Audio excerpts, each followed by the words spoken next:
เช่เล่นแน่ปลาโดดเนี่ย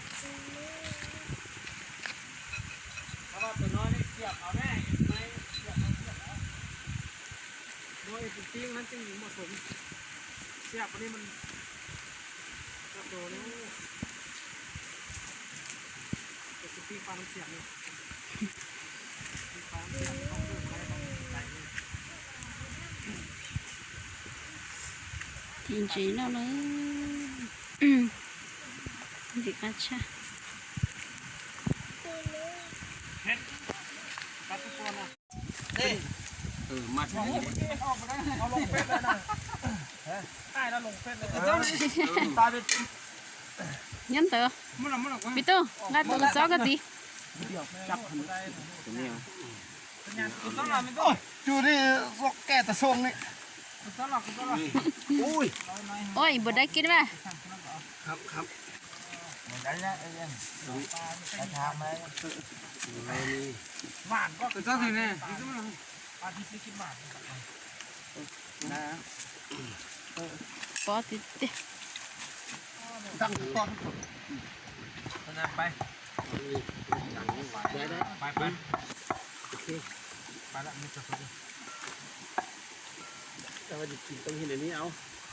จะไปตุ๊บแตะนั่นมันบ้าเนี่ยป่ะส่วนหนึ่งนั่นลุกก็ตื่นเต้นหมดที่ก็ตื่นใจแล้วเด็กก้อยเดี๋ยวว่าเขาแต่เขามักแน่เอามาซื้ออีกแม่น้องยันมาได้หันยันมาตั้งบอกมาซื้อก็จับง่ายหันยันมาตั้งบอกมาซื้อเลยเขาไม่อยู่เขาตะกุ่นอยู่หันยันมาตั้งบอกโตมาซื้อตัวมาเมื่อกี้กับเซ็ตตัวกันเอาหมดกันนะครับใช่เหรอเนาะปลาเต้นฮะน้ำอ่อยไม่เยอะน้ำลายพดเลยนะรู้แล้วก็ช่วยหน่อยเยอะปลาเต้นเนอะเดี๋ยวเขาจับละเจ้ามาเต้นหน่อยเจ้ามาใส่ไปสอนเจฮะน้องจะจ่ายเงินเสียเสียตังเนาะนั่นเจอนั่นเจอนั่นเดี๋ยวไปยังเล่านั่นเจอน้อยกันน้ำบรรณาเลยเจอมันนานเลยเราไปนอกกินเนอะนั่นที่ถ้ากูจะนั่นเจอตาลุ้นนั่งซินะตัวไปนอนเจปลาได้กินหมูปลาได้กินซิ่งปันได้เงี้ยเด็กเราตัวเงี้ยเจตัวนั้นเราไปนอกเกี่ยวรัชเลียง